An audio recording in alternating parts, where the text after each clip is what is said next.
Setiap manusia memiliki kecenderungan untuk mendekati apa yang pernah membuatnya merasa nyaman, bahkan ketika kenyamanan itu telah hancur oleh luka dan jarak. Dalam hidup, kita seringkali berusaha menjauh demi menjaga ketenangan diri. Kita belajar bahwa tidak semua hubungan layak diperjuangkan. Tidak semua perasaan harus dibiarkan tumbuh. Namun anehnya, ketika kita mulai menemukan kembali pijakan dalam diri, ketika kita kembali fokus pada hidup kita sendiri, justru saat itulah mereka datang kembali. Mengapa?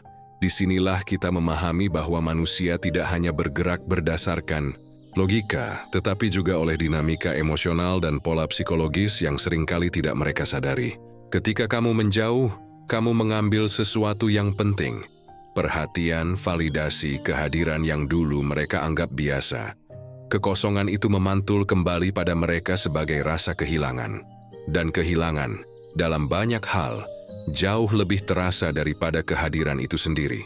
Di channel ini kita belajar untuk melihat hidup dengan lebih jernih, menata pikiran, memahami diri, dan menempatkan setiap kejadian dalam bingkai kebijaksanaan.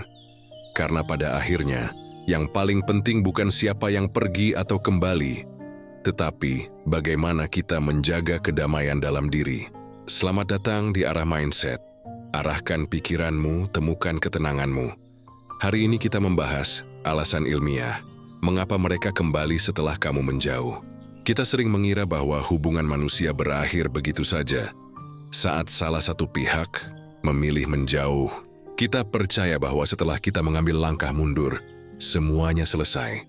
Tidak ada lagi keterikatan. Tidak ada lagi yang perlu dipikirkan. Namun kenyataannya tidak sesederhana itu. Karena saat kamu pergi, sesuatu yang sangat halus namun kuat terjadi di dalam diri mereka. Munculnya ruang kosong. Dan ruang kosong ini tidak selalu bisa mereka kendalikan atau pahami. Efek kehilangan bukan hanya soal ketiadaan fisik seseorang, tetapi tentang lenyapnya pola emosional yang selama ini mengisi keseharian. Kita sebagai manusia terbentuk dari kebiasaan-kebiasaan kecil. Mengirim pesan, saling mendengar, tertawa dalam percakapan singkat, atau sekadar merasa ada seseorang yang memahami kita. Semua itu menciptakan jejak. Bukan hanya dalam pikiran, tetapi juga dalam sistem biokimia otak. Kehadiranmu pernah menjadi bagian dari rutinitas emosional mereka. Dan ketika kamu menjauh, rutinitas itu terputus. Disitulah rasa kehilangan bekerja. Otak manusia memiliki kecenderungan untuk lebih fokus pada apa yang hilang, bukan pada apa yang sedang dimiliki. Ini disebut loss aversion dalam psikologi. Kehilangan terasa 2 kali lebih menyakitkan daripada nikmatnya menerima sesuatu. Karena itu, ketika kamu pergi, sensasinya bukan sekadar ketiadaan. Itu adalah rasa terguncang. Seolah ada bagian diri mereka yang tiba-tiba tidak utuh lagi. Meskipun mereka mungkin tidak pernah mengakui hal itu sebelumnya. Pada awalnya, banyak orang tidak menyadari hal ini. Mereka mungkin merasa baik-baik saja. Mereka melanjutkan hidup, melakukan aktivitas, tertawa bersama orang lain. Namun seiring waktu, keheninganmu mulai terasa. Tidak ada lagi pesan yang mereka harapkan, namun tidak pernah sadari kehadirannya. Tidak ada lagi suara yang dulu mereka anggap biasa, namun sebenarnya memberi tenang. Mereka mulai merasakan sesuatu yang aneh, sebuah kehampaan yang sulit dijelaskan. Kehampaan ini bukan hanya tentang rindu atau keinginan untuk kembali pada masa lalu. Ini adalah reaksi alami manusia terhadap sesuatu yang pernah menjadi bagian dari identitas emosionalnya. Ketika kamu hadir dalam hidup seseorang, kamu bukan hanya menjadi sosok, kamu menjadi simbol. Simbol kenyamanan, perhatian, penerimaan, atau mungkin tempat mereka merasa dipahami. Dan ketika simbol itu hilang, mereka kehilangan sebagian penopang dirinya. Ironisnya, kehilangan ini baru terasa jelas justru ketika kamu sudah benar-benar menjauh. Selama kamu masih sedah, selama kamu masih berusaha memperbaiki atau mempertahankan, mereka merasa aman. Mereka merasa memiliki seseorang yang akan tetap tinggal, meski mereka tidak memperhatikan sebaik yang seharusnya. Namun saat kamu tidak lagi hadir, rasa aman itu pudar. Dan manusia tidak pernah nyaman ketika rasa aman menghilang. Rasa kehilangan bekerja perlahan. Ia bukan gelombang besar yang datang sekali dan meruntuhkan segalanya. Ia lebih seperti tetesan air yang mengisi ruang kosong sedikit demi sedikit. Sampai akhirnya seseorang menyadari bahwa dirinya tenggelam dalam ketidaknyamanan. Dan ketika kesadaran itu datang, mereka mulai mencari sumber dari kehilangan tersebut. Disitulah namamu muncul kembali dalam pikiran mereka. Mereka ingat percakapan kecil yang dulu dianggap biasa. Mereka ingat sikap lembut yang dulu tidak mereka apresiasi. Mereka ingat bahwa ada seseorang yang pernah bertahan, sedangkan mereka justru tidak hadir sepenuhnya. Kesadaran ini tidak datang karena kerinduan romantis. Kesadaran ini datang karena kehilangan menegaskan nilai sesuatu yang terlambat mereka sadari. Tetapi di sisi lain, kamu mungkin justru sedang berada dalam fase menemukan dirimu kembali. Menata langkah, memperbaiki arah pikiran, mengembalikan ketenangan yang dulu sempat terganggu. Kamu menjauh bukan untuk membuat mereka kembali. Kamu menjauh untuk memulihkan dirimu. Namun itulah paradoksnya. Manusia cenderung menghargai ketika sesuatu tidak lagi berada dalam genggaman mereka. Kehadiranmu memiliki nilai yang baru terlihat ketika kamu tidak lagi tersedia. Pada titik ini, pertanyaan penting muncul. Apakah mereka kembali karena benar-benar menghargaimu? Atau hanya karena tidak mampu menghadapi kehampaan yang muncul setelah kepergianmu? Tidak semua orang kembali karena cinta. Banyak yang kembali karena ketakutan akan kesepian. Banyak yang kembali karena kehilangan membuat mereka panik, bukan karena mereka telah berubah. Dan disinilah kita perlu kebijaksanaan. Kembali tidak selalu berarti memperbaiki. Kadang, kembali adalah refleks bukan kesadaran. Efek kehilangan dan kehampaan memberi kita pelajaran bahwa kehadiran kita memiliki nilai. Bahwa kita bukan sekadar pengisi waktu, tetapi pengisi ruang emosional seseorang. Namun kebijaksanaan yang perlu dijaga adalah bagaimana kita merespons ketika mereka kembali. Apakah kita akan terburu-buru membuka pintu, atau justru melihat berdasarkan kejernihan yang telah kita bangun?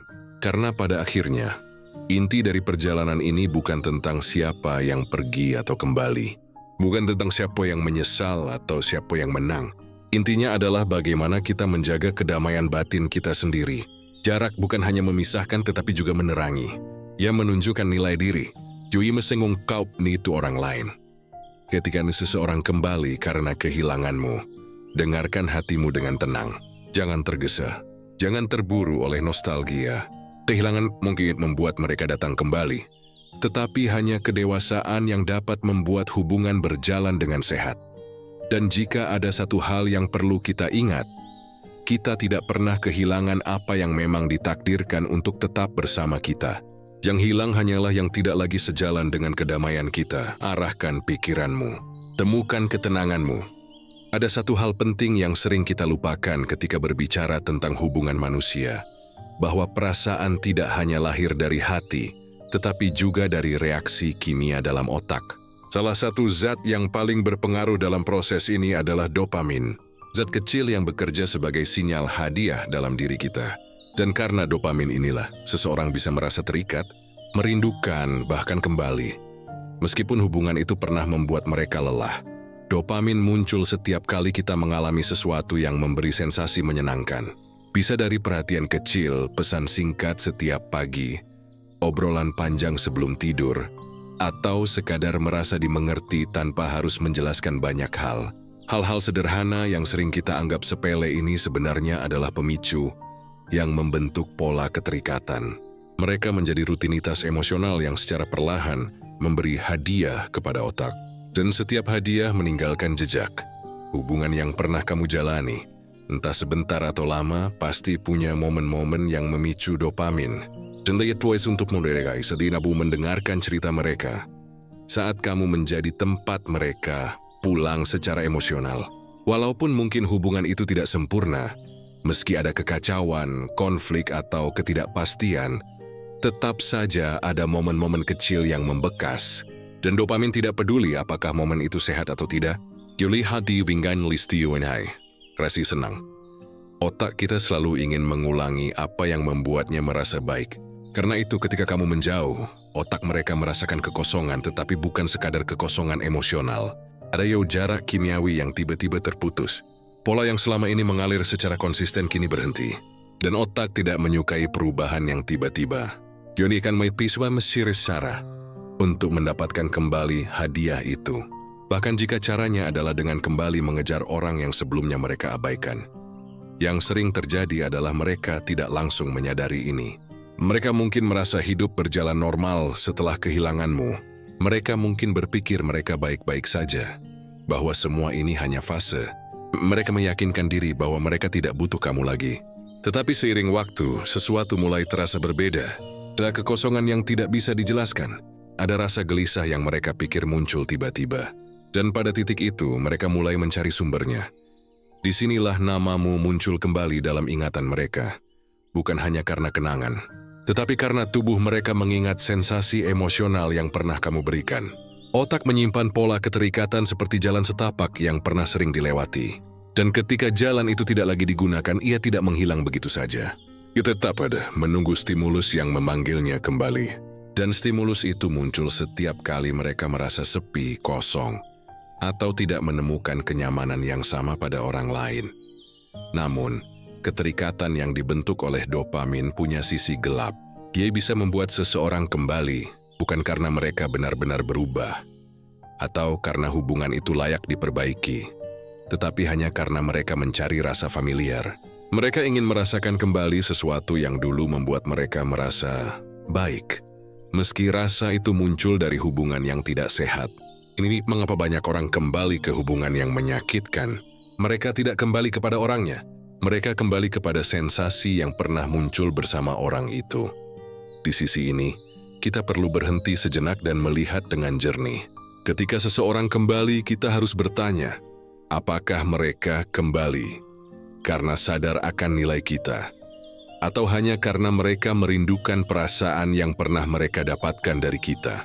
Apakah mereka kembali karena ingin memperbaiki diri, atau hanya karena tubuh mereka meminta dopamin yang sama? Perbedaan ini halus tetapi sangat menentukan. Ketika kamu menjauh, kamu juga memutus aliran dopamin itu dalam dirimu sendiri. Dan proses ini tidak mudah. Ada hari-hari saat kamu merasa baik, dan ada hari-hari saat kamu merasa ingin kembali. Itu wajar, kamu juga terikat oleh pola yang sama. Tetapi yang membedakan adalah kesadaran. Ketika kamu menjauh untuk menyembuhkan diri, kamu sedang membiarkan otakmu membentuk pola baru. Pola yang tidak lagi bertumpu pada seseorang, tetapi bertumpu pada dirimu sendiri. Dan ini adalah bentuk kebebasan yang paling dalam. Namun ketika mereka kembali, itu bisa mengguncang prosesmu. Karena pola lama bisa muncul lagi hanya dengan satu percakapan kecil. Satu pesan sederhana dapat membuka kembali pintu yang sudah sulit kamu tutup. Karena itu, berhati-hatilah saat seseorang kembali. Bukan untuk menolak mereka dengan dingin, tetapi untuk melihat dengan jernih. Apa yang mereka cari? Perasaan atau hubungan? Kenyamanan atau komitmen? Sensasi atau kedewasaan? Pola keterikatan hanya akan menjadi sehat jika kedua belah pihak hadir dengan kesadaran. Bukan hanya kebutuhan emosional yang tidak terkelola. Jika mereka kembali dengan pemahaman, dengan kerendahan hati, dengan kemauan untuk tumbuh, mungkin hubungan itu bisa diberi kesempatan. Tetapi jika mereka kembali hanya karena kekosongan, maka yang akan terjadi hanyalah siklus yang sama. Dan kita tidak ingin hidup terjebak dalam lingkaran yang berulang. Pada akhirnya, dopamin hanya bekerja sebagai pemicu. Tetapi keputusan ada pada kesadaran. Perasaan bisa datang dari reaksi kimia, tetapi kedamaian berasal dari pilihan. Dan pilihan itu selalu berada di tanganmu. Arahkan pikiranmu. Temukan ketenanganmu. Setiap hubungan, baik yang tampak biasa maupun yang syarat emosi, secara perlahan membentuk sebuah zona nyaman. Bukan karena hubungan itu selalu menyenangkan, tetapi karena ia dapat diprediksi. Kita tahu bagaimana seseorang merespons pesan kita. Kita tahu kapan mereka butuh ditemani, kapan mereka menjauh, bagaimana suara mereka saat lelah, dan bagaimana tatapan mereka ketika sedang mencoba menyembunyikan sesuatu. Semua itu menjadi pola. Pola yang diam-diam menciptakan rasa terbiasa. Dan terbiasa adalah kata lain dari kenyamanan. Namun ketika kamu menjauh, zona nyaman itu terganggu. Sesuatu yang selama ini stabil dalam hidup mereka tiba-tiba tidak lagi ada. Ruang itu kosong. Bukan hanya secara fisik, tetapi dalam ritme harian. Today melihat dirinya sendiri dalam bagaimana mereka memaknai kehadiran seseorang dalam hidup. Pada awalnya, mereka mungkin tidak menyadari gangguan ini. Mereka mungkin merasa ini hanya perubahan kecil yang tidak berarti. Mereka berkata pada dirinya sendiri, Aku bisa hidup tanpa ini. Dan memang benar, manusia bisa hidup tanpa banyak hal. Tetapi pertanyaannya bukan apakah seseorang bisa hidup tanpa sesuatu, melainkan bagaimana kualitas batin mereka berubah setelah kehilangannya. Zona nyaman bekerja seperti kursi yang sudah lama diduduki. Dari luar mungkin terlihat biasa saja, tetapi tubuh sudah terbiasa dengan bentuknya, tekanan dan sudut duduknya. Ketika kursi itu tidak ada lagi, tubuh merasa ada yang janggal. Tidak sakit, tetapi tidak juga tenang. Dan ketidaktenangan kecil seperti ini tumbuh, pelan, tapi pasti kamu adalah kursi itu. Bukan dalam arti kamu menjadi penopang bagi mereka, melainkan kamu adalah pola emosional yang telah menyatu dengan keseharian mereka. Kehadiranmu pernah menjadi tempat pulang. Entah pulang untuk bercerita, mengeluh, tertawa, atau sekadar merasa tidak sendirian di dunia ini. Ketika kamu menjauh, pola itu putus, dan otak tidak pernah menyukai sesuatu yang tiba-tiba berubah. Jadi suka berusaha mengembalikan keadaan seperti semula. Inilah sebabnya banyak orang mengejar kembali seseorang bukan karena cinta, tetapi karena mereka ingin memulihkan pola yang hilang. Mereka ingin mengembalikan keadaan ke titik di mana mereka merasa nyaman. Bahkan jika kenyamanan itu sebenarnya dibangun dari kebiasaan yang tidak sehat. Kita sering salah paham tentang zona nyaman. Kita mengira zona nyaman selalu menyenangkan. Padahal, banyak orang bertahan dalam hubungan yang menyakitkan hanya karena mereka sudah terbiasa. Terbiasa disakiti, terbiasa diabaikan, terbiasa berharap tanpa dipenuhi. Joniti itu mereka bertahan, karena meninggalkan berarti memasuki ketidakpastian. Dan ketidakpastian adalah sesuatu yang menakutkan bagi ego manusia. Ketika kamu menjauh, kamu tidak hanya meninggalkan seseorang, kamu memaksa mereka berhadapan dengan ketidakpastian. Mereka tidak lagi tahu apa yang akan terjadi. Mereka tidak lagi paham arah emosinya sendiri. Jika dulu mereka merasa selalu memiliki seseorang yang bisa mereka hubungi, kini tidak. Jika dulu mereka yakin kamu akan selalu ada, kini tidak lagi. Kamu mengambil kembali dirimu dari wilayah aman yang selama ini mereka tempati. Dan saat zona nyaman terganggu, manusia hanya punya dua pilihan: beradaptasi atau kembali berusaha mengembalikannya. Jika mereka kembali kepadamu, itu mungkin bukan karena cinta. Itu mungkin bukan karena mereka menyadari nilai dirimu. Itu mungkin hanya reaksi terhadap rasa tidak nyaman. Kembalinya mereka adalah usaha untuk memulihkan kontrol. Karena kehilangan kendali berarti ego retak. Dan ego tidak suka retak. Di titik ini kamu perlu menyadari sesuatu yang penting. Tidak semua kembali adalah bentuk kesungguhan. Banyak kembali hanyalah bentuk pelarian dari ketidaknyamanan internal. Mereka mencari kamu bukan karena kamu adalah jawaban, tetapi karena kamu adalah sesuatu yang familiar. Dan manusia lebih suka familiar daripada yang benar. Namun jika kamu memilih untuk tetap menjaga jarak, kamu sedang membangun zona nyamanmu sendiri. Bukan lagi yang berpusat pada mereka, tetapi yang berpusat pada dirimu. Zona nyaman yang terbentuk dari penerimaan, bukan dari kebiasaan. Zona nyaman yang lahir dari kesadaran, bukan ketergantungan. Ada kekuatan besar dalam kemampuan untuk mundur. Mundur bukan berarti kalah. Mundur berarti kamu memahami bahwa ketenangan tidak bisa dibeli dengan kedekatan yang kosong.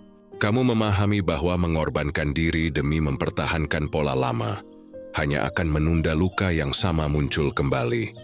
Dan ketika mereka kembali, ingatlah, kamu tidak lagi berada di tempat yang sama. Zona nyamanmu sudah mulai bergeser. Kamu sedang belajar duduk di kursi yang baru, kursi yang mungkin masih kaku, mungkin belum sepenuhnya pas, mungkin kadang membuatmu gelisah, tetapi ia adalah kursi yang kamu pilih dengan sadar. Zona nyaman yang kamu bangun sendiri akan jauh lebih kokoh daripada zona nyaman yang kamu tempelkan pada orang lain. Jika mereka benar-benar ingin kembali, biarkan waktu menguji. Biarkan jarak mengungkapkan niat mereka yang sesungguhnya. Apakah mereka kembali karena kehilangan kenyamanan, atau karena mereka akhirnya memahami caramu mencintai, menghargai, dan hadir? Karena pada akhirnya, yang kita cari bukanlah seseorang yang membuat kita nyaman karena terbiasa. Kita mencari seseorang yang membawa kedamaian bahkan dalam ketidakpastian. Arahkan pikiranmu, temukan ketenanganmu. Ada bagian dari diri manusia yang hampir tidak pernah kita sadari keberadaannya, tetapi sangat kuat dalam mengendalikan tindakan, reaksi, dan keputusan. Ego. Ego bukan sekadar rasa bangga atau harga diri. Yearly masalah identitas yang harus kita bangun diri kita sendiri. Cara kita ingin dilihat, cara kita ingin dianggap, cara kita ingin diperlakukan. Dan dalam hubungan, ego seringkali menjadi pemain utama yang bekerja di balik layar. Ketika seseorang kehilanganmu, seringkali yang pertama kali terguncang bukanlah perasaan mereka, melainkan ego mereka. Ego merasa kehilangan kendali. Dan bagi manusia, kehilangan kendali adalah sesuatu yang sulit diterima. Selama kamu ada, selama kamu selalu ada untuk mendengar, membalas pesan, mengerti perasaan mereka bahkan sebelum mereka mengatakannya, ego mereka merasa aman. Jurubaikan kue ikan tetap berada di sana, meskipun mereka tidak selalu memberikan hal yang sama. Dan yang paling halus dari semua ini adalah, mereka menganggap keberadaanmu itu pasti. Itulah titik di mana ilusi kontrol terbentuk. Mereka merasa memiliki kendali atas hubungan. Mereka merasa hubungan akan tetap berjalan selama mereka menginginkannya. Mereka merasa kamu akan selalu tersedia, karena kamu telah menunjukkan bahwa kamu peduli dan hadir. Ego menciptakan narasi bahwa kamu tidak akan pergi, bahwa kamu yang membutuhkan mereka, bukan sebaliknya. Tapi saat kamu menjauh, narasi itu runtuh. Tiba-tiba ego mereka tidak lagi bisa menjelaskan situasi. Tiba-tiba mereka tidak bisa lagi memprediksi apa yang kamu lakukan. Ego mulai bertanya, bagaimana bisa dia pergi? Mengapa dia tidak lagi menghubungiku? Apakah dia sudah menemukan seseorang yang lain? Pertanyaan-pertanyaan ini bukan pertanyaan hati. Itu adalah pertanyaan ego yang sedang panik. Ilusi kontrol memberi manusia rasa aman. Ketika ilusi itu hancur, manusia merasa terancam. Dan ketika seseorang merasa terancam, mereka akan melakukan apapun untuk mengembalikan kontrol itu. Karena itulah banyak orang kembali setelah kamu menjauh. Bukan karena mereka mencintai, bukan karena mereka sadar, tetapi karena ego mereka tidak bisa menerima kenyataan bahwa seseorang yang dulu mereka pikir akan selalu ada, kini memilih dirinya sendiri dan pergi. Ada perbedaan besar antara seseorang yang kembali karena cinta dan seseorang yang kembali karena ego. Yang kembali karena cinta datang dengan kesadaran. Ia datang dengan keheningan batin, dengan tanggung jawab, dengan kesiapan untuk memperbaiki diri dan hubungan. Tetapi yang kembali karena ego datang dengan kebutuhan untuk membuktikan sesuatu. Mereka ingin membuktikan bahwa mereka masih memiliki tempat dalam hidupmu, bahwa mereka masih bisa memanggilmu kembali kapanpun mereka mau. Mereka tidak mencari hubungan. Mereka mencari validasi. Ego tidak tahan dengan penolakan. Penolakan baginya adalah ancaman terhadap identitas. Jika kamu yang dulu selalu hadir kini tidak lagi muncul, rusaklah citra yang mereka ciptakan tentang dirinya sendiri. Dan ego akan berusaha memperbaikinya dengan cara paling sederhana, membuatmu kembali mendekat. Mereka bisa muncul lagi dengan perhatian yang tiba-tiba, dengan kata-kata lembut yang dulu tidak pernah keluar, dengan sikap yang tampaknya penuh penyesalan. Namun semua itu bisa saja hanyalah strategi ego untuk memulihkan kontrol. Ego adalah aktor yang pandai. Ia tahu kapan harus berperan lembut, kapan harus merendah, kapan harus bersikap seperti orang yang berubah. Tetapi perubahan yang datang dari ego tidak pernah bertahan lama, karena ia tidak tumbuh dari kesadaran melainkan dari rasa takut. Ngerasa takut kehilangan kemampuan untuk mempengaruhi hidupmu. Rasa takut kehilangan posisi dalam ceritamu. Rasa takut bahwa kamu ternyata mampu hidup tanpa mereka. Dan sebenarnya, itulah hal yang paling mereka tidak ingin akui. Bahwa kamu mampu. Kemampuanmu menjauh adalah bukti bahwa kamu mulai memiliki kontrol atas dirimu sendiri. Kamu tidak lagi hidup dalam pola emosional yang mereka kuasai. Kamu tidak lagi membiarkan kehadiran mereka menjadi pusat keseimbangan batinmu.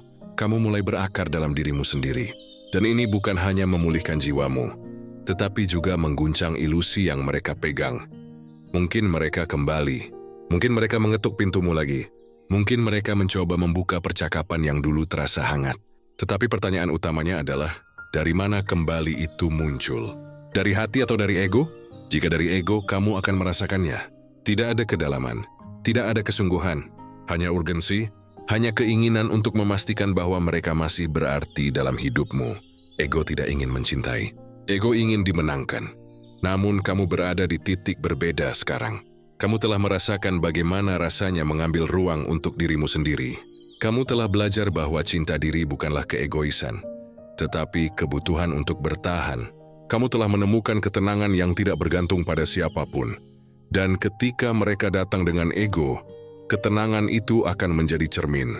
Ego tidak tahan dengan ketenangan, ia tidak bisa bergerak di dalam ruang yang tidak memberinya reaksi. Saat kamu tetap tenang, tidak mengejar, tidak tergesa, tidak semengis kekosongan yang mereka rasakan, ilusi kontrol benar-benar runtuh. Dari titik itulah kebenaran muncul. Apakah hubungan itu memiliki kesempatan untuk tumbuh kembali? Hanya jika yang kembali adalah hati, bukan ego. Karena hubungan yang bertahan bukan dibangun dari ilusi memiliki seseorang, tetapi dari kesadaran untuk saling hadir tanpa memaksa. Arahkan pikiranmu, temukan ketenanganmu.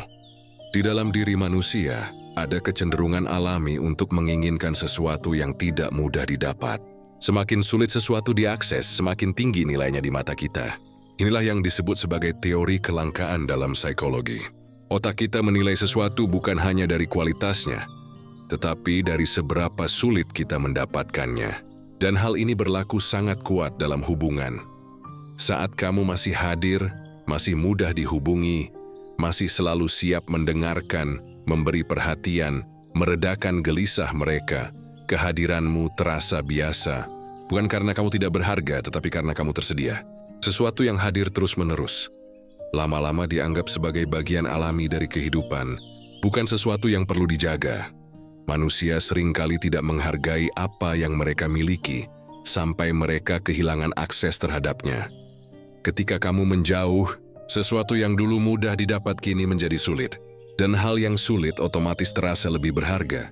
Itu bukan manipulasi, bukan permainan, melainkan mekanisme psikologis yang tertanam dalam cara bekerja pikiran manusia.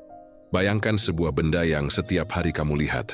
Tidak peduli seberapa indah atau mahalnya, jika ia selalu ada di tempat yang sama, kamu akan terbiasa. Tetapi ketika suatu hari benda itu tidak ada lagi, kamu tiba-tiba memperhatikannya. Kamu merasakannya hilang. Kamu baru menyadari bahwa kehadirannya memiliki tempat dalam ruangmu. Begitu pula dirimu. Saat kamu menjauh, kamu menciptakan kelangkaan. Kehadiranmu kini memiliki jarak, dan jarak menciptakan nilai. Yang dahulu dianggap biasa, kini terasa istimewa. Yang dulu dianggap selalu tersedia, kini dirasakan sebagai sesuatu yang harus diperjuangkan. Kehilangan mengajarkan nilai, dan kelangkaan yang memperkuatnya. Namun ada aspek yang lebih dalam dari sekadar jarak.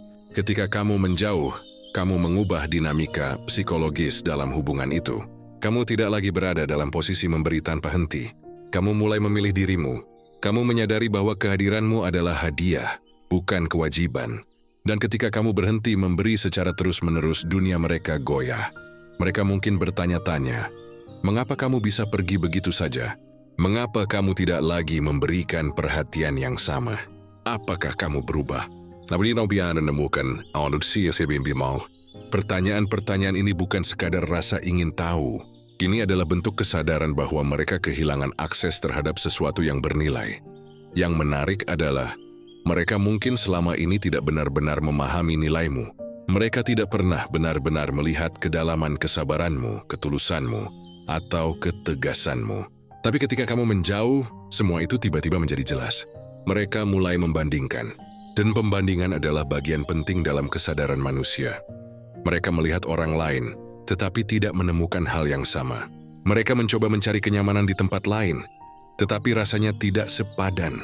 Mereka melakukan aktivitas yang dulu membuat mereka senang, tetapi ada ruang kosong yang tetap tinggal. Kelangkaan bukan hanya tentang jarak fisik, tetapi tentang ruang emosional yang dulu kamu isi. Namun di sini letak kebijaksanaannya. Kamu tidak menciptakan kelangkaan untuk membuat mereka kembali. Kamu melakukannya untuk memulihkan dirimu. Kamu menjauh karena kamu sadar bahwa hatimu juga butuh tempat. Bukan hanya menjadi tempat untuk orang lain. Dan disinilah hubungan antara kelangkaan dan penghargaan menemukan bentuk yang paling jernih. Jika mereka kembali karena kelangkaan, datangnya akan terasa tergesa. Ada urgensi. Ada keinginan untuk mendapatkan kembali sesuatu dengan cepat. Mereka mungkin berkata semuanya akan baik-baik saja, atau berjanji untuk berubah. Tetapi apa yang mereka cari bukan hubungan yang dewasa, melainkan kehadiranmu yang kembali memenuhi ruang kosong itu. Namun jika mereka kembali karena mereka benar-benar menyadari nilaimu, kedatangannya akan berbeda, tidak terburu, tidak penuh janji kosong, tidak dipaksakan, tetapi hadir dengan ketenangan, karena kesadaran tidak pernah tergesa. Teori kelangkaan mengajarkan satu hal penting, semakin kamu menghargai dirimu, semakin dunia belajar bagaimana memperlakukanmu. Ketika kamu menjauh bukan untuk menarik perhatian, tetapi untuk menjaga ketenangan batin, kamu sedang mengirim pesan paling kuat, bahwa kehadiranmu tidak murah, dan kehadiran yang tidak murah selalu dihormati. Tapi kamu tidak perlu terburu-buru memutuskan apapun saat mereka kembali. Tidak perlu langsung menerima, juga tidak perlu langsung menolak. Yang kamu perlu lakukan adalah diam dalam keheningan batinmu. Dengarkan niat, lihat pola, rasakan energi. Orang yang kembali karena kesadaran tidak akan memaksa. Reaksi wash disangani rada diri was tuntutan. Seseorang boleh merindukanmu karena kamu langka, tetapi hubungan hanya bisa tumbuh jika keduanya hadir dengan hati, bukan kebutuhan. Kamu telah belajar melepaskan, kamu telah belajar mundur, kamu telah belajar mencintai dirimu sendiri lebih dahulu. Itu bukan ketakutan, itu kedewasaan. Dan kedewasaanlah yang pada akhirnya menentukan siapa yang layak berada di sisimu. Arahkan pikiranmu, temukan ketenanganmu. Ada momen dalam hidup ketika keheningan menjadi guru terbaik. Ketika segala suara yang dulu memenuhi pikiran perlahan meredup, dan kita dipaksa untuk berhadapan dengan diri kita sendiri. Inilah yang terjadi ketika seseorang pergi, atau ketika kamu yang memilih untuk menjauh. Ruang yang tercipta setelah kepergian bukanlah sekadar kekosongan. Jemutiwala cermin, dan cermin itu memantulkan banyak hal yang selama ini mungkin tidak pernah ingin diakui. Setelah kamu menjauh, mereka mungkin tidak langsung merasa kehilangan. Mungkin mereka merasa biasa saja, bahkan bebas. Mungkin mereka berpikir bahwa tak ada yang berubah. Dunia berjalan sama seperti sebelumnya. Namun waktu selalu bekerja dengan caranya sendiri. Diam-diam, perlahan, ia membawa seseorang pada satu fase yang tak terhindarkan. Refleksi. Refleksi tidak datang pada momen penuh keramaian.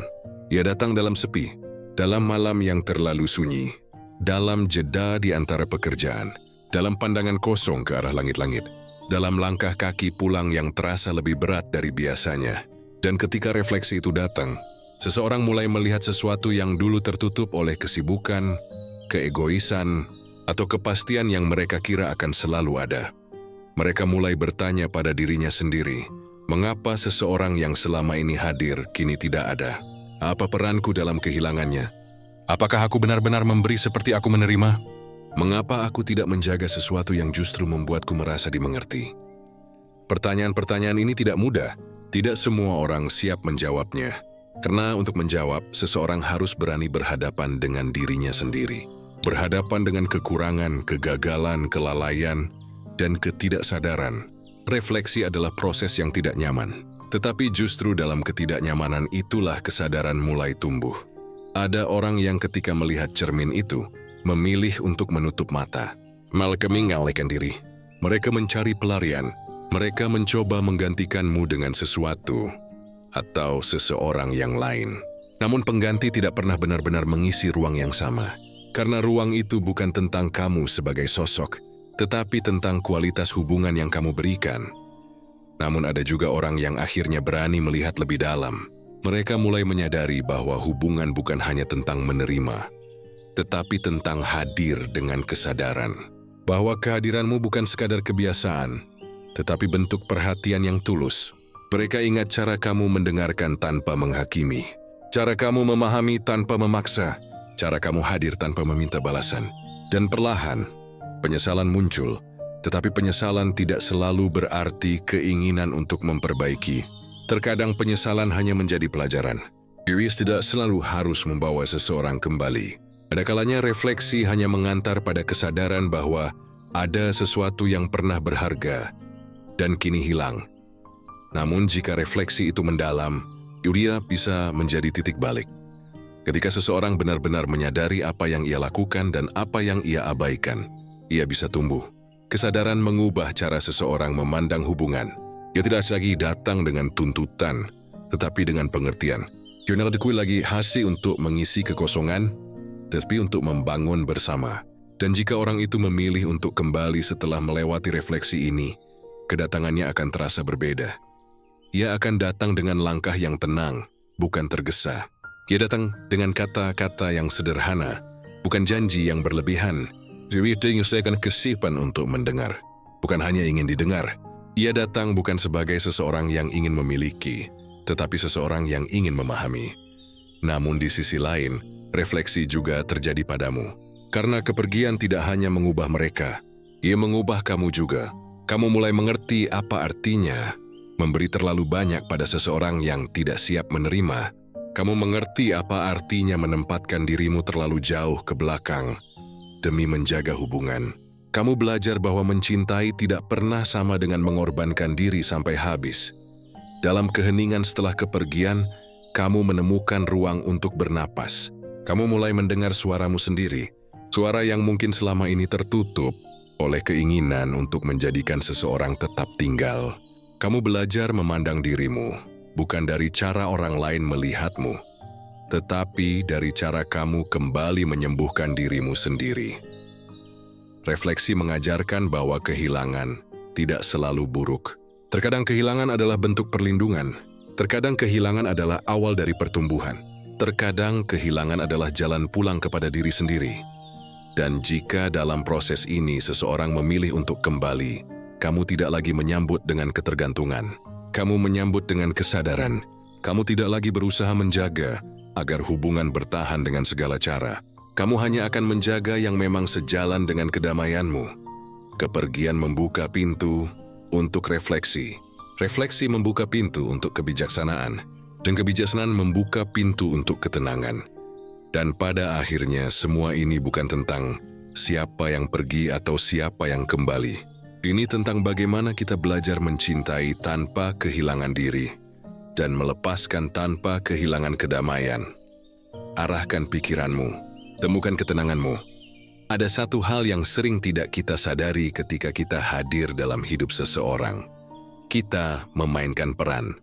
Peran ini bukan sesuatu yang kita rencanakan atau kita paksakan. Ia terbentuk secara alami melalui perhatian, empati, cara kita mendengar, cara kita merespons, dan cara kita tetap tinggal ketika orang lain memilih pergi.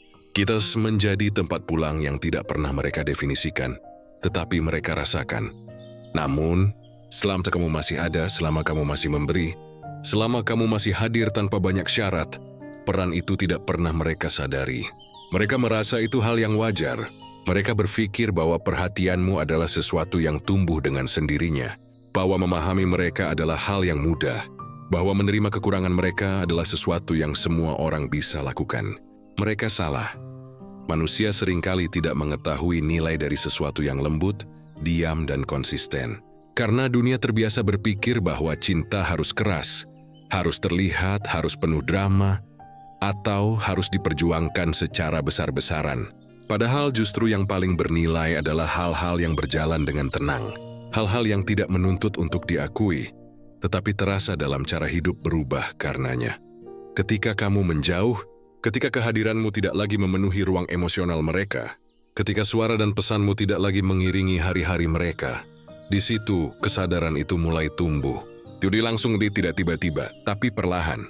Sama seperti bagaimana sunrise pertama kali hanya terlihat sebagai cahaya samar di cakrawala, sebelum menjadi terang sepenuhnya. Mereka akan mulai merasakan sesuatu yang hilang. Pada awalnya mereka mungkin tidak tahu apa itu. Mereka mungkin menganggap ini hanya suasana hati. Mungkin mereka merasa lelah. Mungkin mereka merasa lebih sensitif daripada biasanya.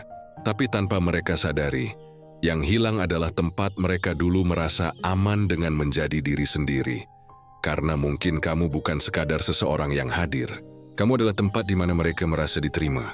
Tempat di mana mereka merasa dimengerti tanpa menyusun kata-kata panjang.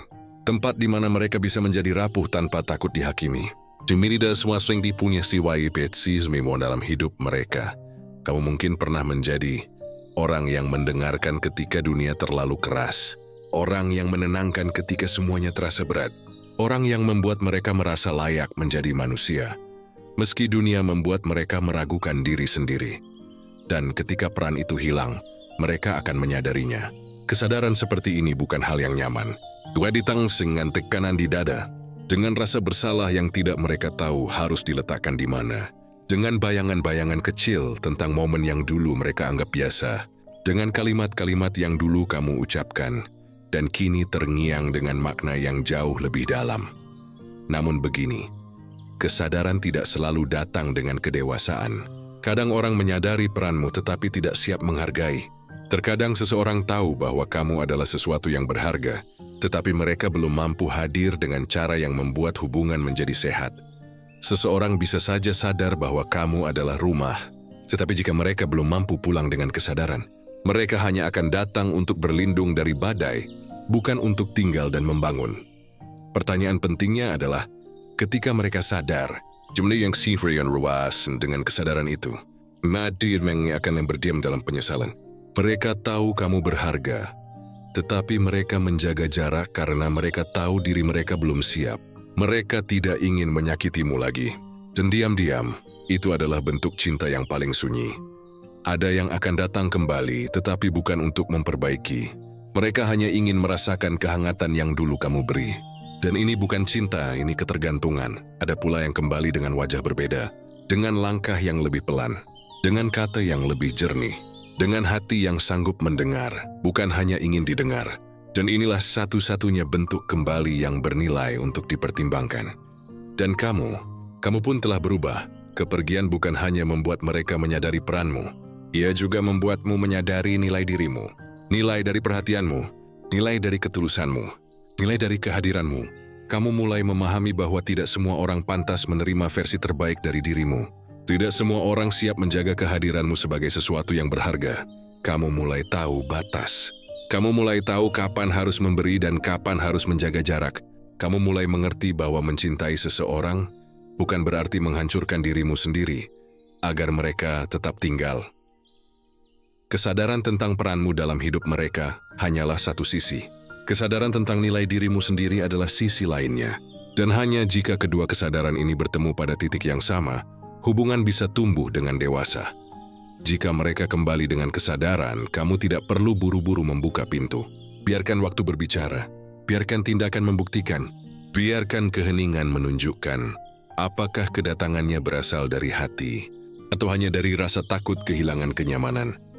Karena hubungan yang layak bertahan bukan yang hanya saling membutuhkan, tetapi yang saling memahami. Arahkan pikiranmu, temukan ketenanganmu. Manusia memiliki cara yang aneh dalam mengingat sesuatu. Kita jarang mengingat sebuah peristiwa apa adanya. Kita memilih, kita menyimpan bagian-bagian yang terasa hangat, indah dan penuh makna. Sementara bagian pahitnya perlahan memudar seolah tidak pernah ada. Inilah yang disebut dengan nostalgia dan ingatan selektif. Dan fase ini sering kali muncul setelah seseorang pergi, atau setelah kamu memilih untuk menjauh. Pada saat hubungan masih berjalan, seseorang mungkin tidak menghargai setiap detail kecil yang kamu berikan. Perhatianmu, kehadiranmu, kesabaranmu, semuanya mungkin dianggap biasa saja. Kehadiranmu terasa seperti udara, penting tetapi tidak terlihat. Namun saat kamu tidak lagi berada di sana, udara itu berubah menjadi sesak. Barulah mereka menyadari bahwa hal-hal kecil yang dulu mereka abaikan ternyata memiliki makna yang begitu besar. Nostalgia tidak datang dalam bentuk kenangan besar. Ia datang melalui hal-hal sederhana. Ia muncul saat mereka membuka pesan lama secara tidak sengaja. Saat mereka mendengar lagu yang dulu sering kalian dengarkan bersama. Saat aroma kopi atau parfum tertentu membangkitkan sesuatu yang mereka kira telah hilang. Nostalgia tidak pernah mengetuk pintu. Dia datang begitu saja. Dan ketika datang, ia tidak mudah diabaikan. Yang menarik, nostalgia jarang datang dengan gambaran utuh. Kami mencari untuk menampilkan yang indah. Ia menghapus konflik, gesekan, dan pertengkaran. Yang dulu mungkin membuat kalian saling menjauh. Ingatan selektif bekerja seperti editor yang hanya menunjuk pada adegan paling lembut dalam sebuah film panjang. Adegan ketika kamu tertawa bersama. Adegan ketika kamu hadir dalam diam yang penuh pengertian. Adegan ketika kamu menjadi seseorang yang membuat dunia terasa sedikit lebih ringan. Mereka mulai merasakan rindu. Namun rindu itu bukan hanya tentang kamu sebagai seseorang. Dia adalah rindu akan keadaan yang pernah kamu ciptakan. Rindu pada versi diri mereka yang lebih lembut ketika berada di dekatmu. Rindu pada rasa aman yang mereka pikir bisa ditemukan di tempat lain, tetapi ternyata tidak. Rindu semacam ini bukan rindu yang datang tiba-tiba. Ia tumbuh perlahan, dan semakin kamu tidak ada, semakin kuat ia terasa.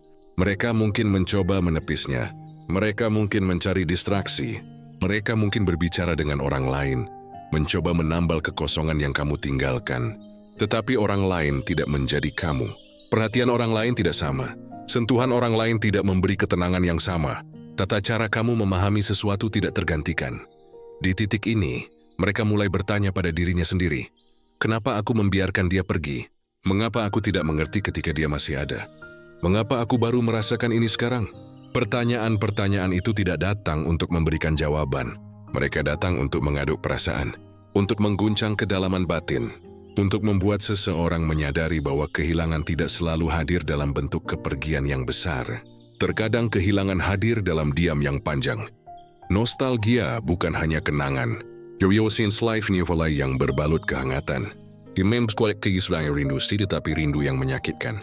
Rindu yang tidak langsung tahu harus menuju kemana, karena kamu sudah tidak ada di sana dengan cara yang sama.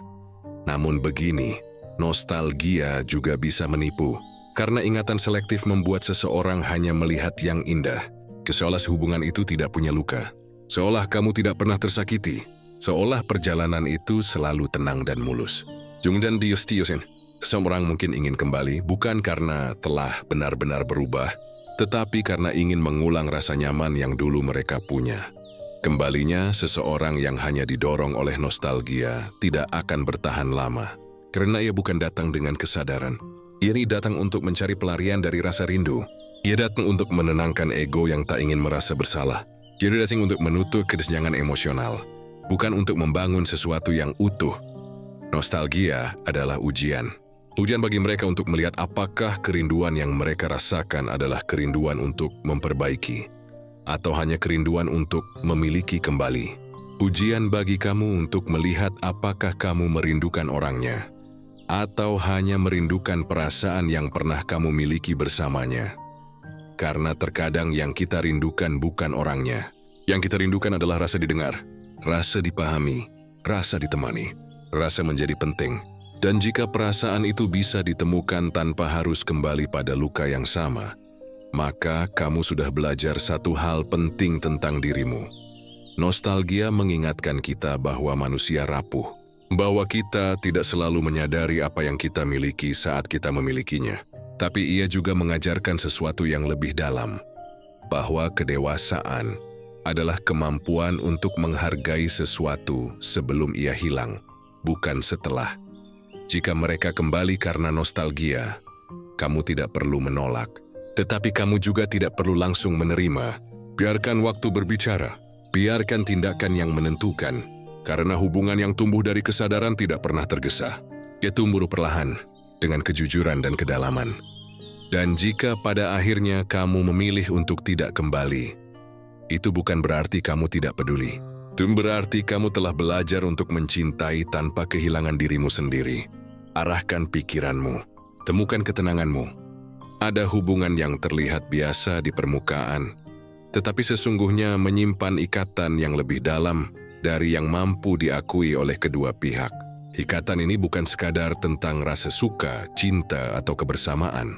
Ia adalah ketergantungan emosional yang tumbuh perlahan, diam-diam, tanpa pernah benar-benar disadari saat hubungan itu masih berlangsung. Ketika kamu hadir dalam hidup seseorang, kamu membawa sesuatu, kestabilan, perhatian, kehangatan, atau bahkan sekadar kemampuan untuk mendengarkan dengan tulus.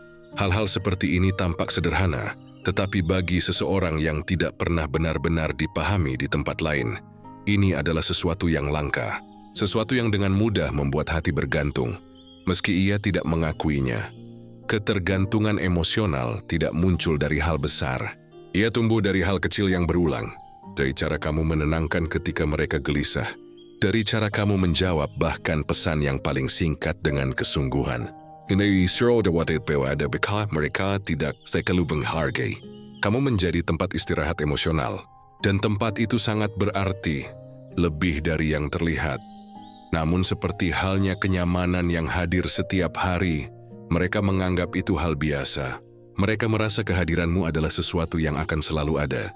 Bukan karena mereka tidak peduli, tetapi karena mereka tidak pernah membayangkan kamu bisa pergi. Ketergantungan emosional bekerja seperti itu.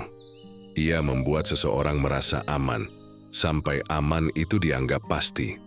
Ketika kamu menjauh, ketika kamu tidak lagi ada untuk menampung cerita, kegelisahan, tawa, atau diam mereka, ruang itu mendadak kosong. Jadi kekosongan yang pengganggu esa, tapi mereka tidak langsung tahu dari mana asalnya. Mereka mungkin merasa lebih mudah tersinggung, lebih cepat marah, lebih sering cemas, lebih sulit tidur. Mereka merasa ada yang salah, tetapi tidak tahu apa. Itu karena tubuh dan pikiran mereka telah terbiasa memiliki kamu sebagai penyeimbang. Ketergantungan emosional yang tidak disadari adalah ketika seseorang bergantung pada kehadiranmu untuk merasa utuh, tetapi ia tidak pernah melihatnya sebagai ketergantungan. Diri koyes marisius nyaman, tetapi kenyamanan ini adalah bentuk ikatan yang dalam. Dan ketika kamu pergi, ikatan itu terputus. Awalnya, mereka mungkin menyangkal. Mereka mengatakan pada dirinya sendiri bahwa mereka baik-baik saja. Jemrektinya orang mengisi kekosongan itu dengan kesibukan, hiburan, atau orang lain. Namun tidak ada yang benar-benar menggantikan kualitas koneksi yang pernah kamu berikan. Orang lain bisa hadir, tetapi tidak semua orang bisa memahami. Penings lain bisa menemani, tetapi tidak semua orang bisa menenangkan.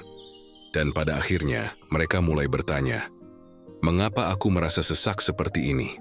Mengapa aku tidak bisa menemukan ketenangan yang sama?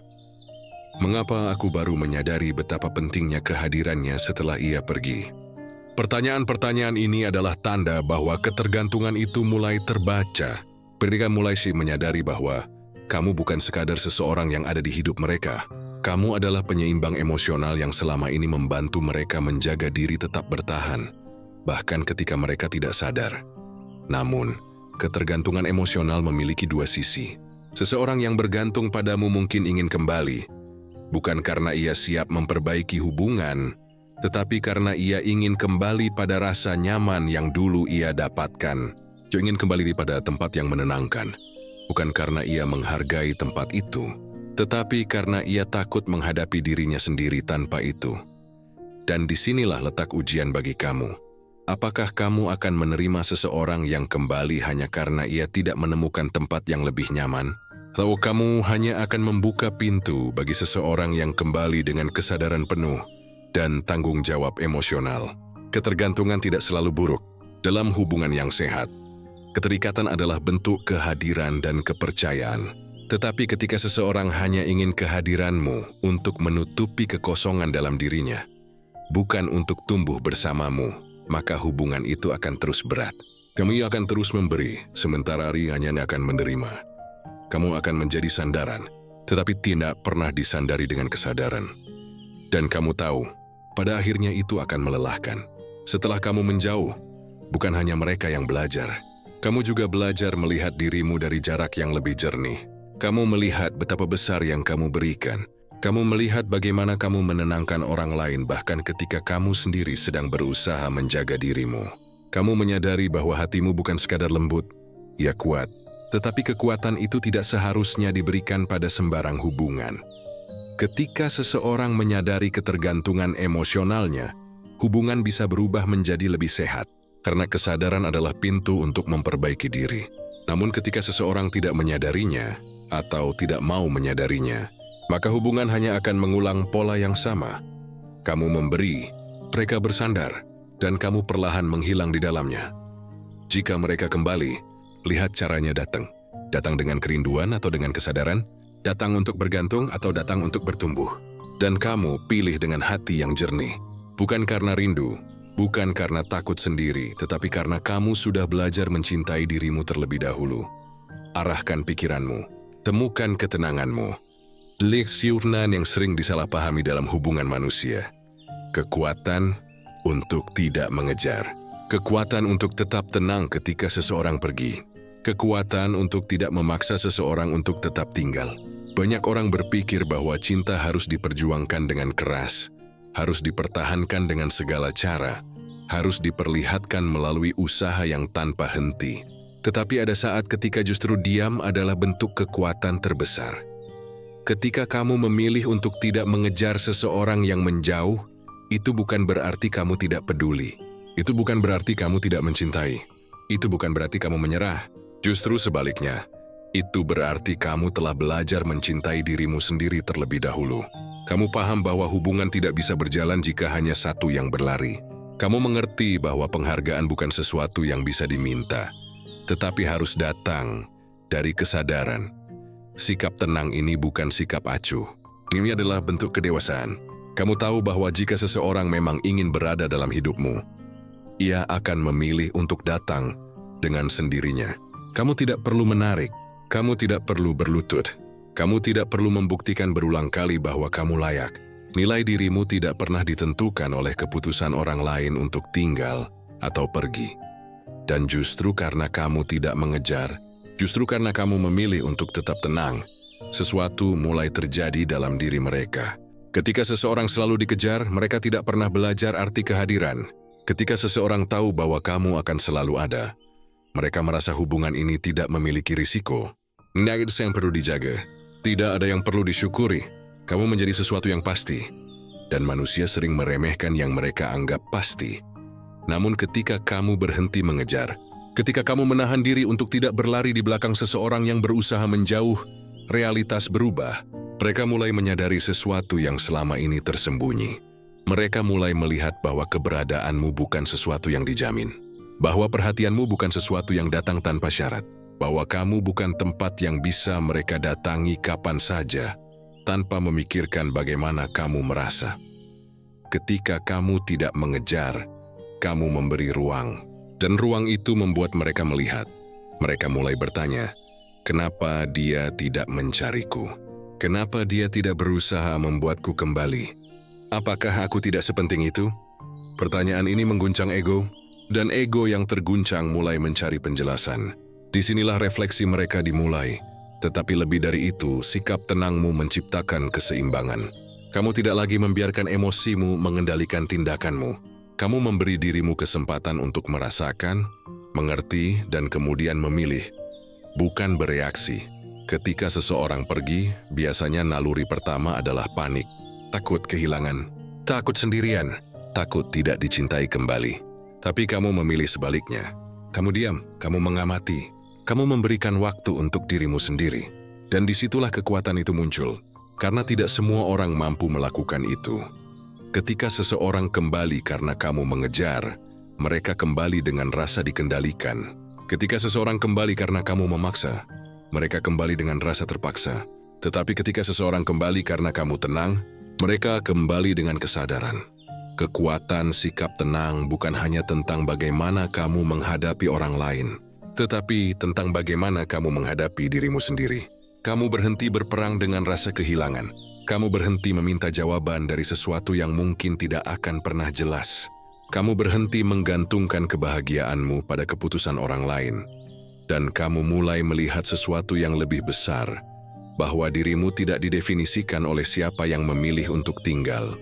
Bahwa cinta tidak pernah seharusnya meminta pengorbanan dirimu sampai kamu kehilangan bentukmu sendiri. Bahwa kehadiranmu adalah anugerah, bukan sesuatu yang harus dijelaskan.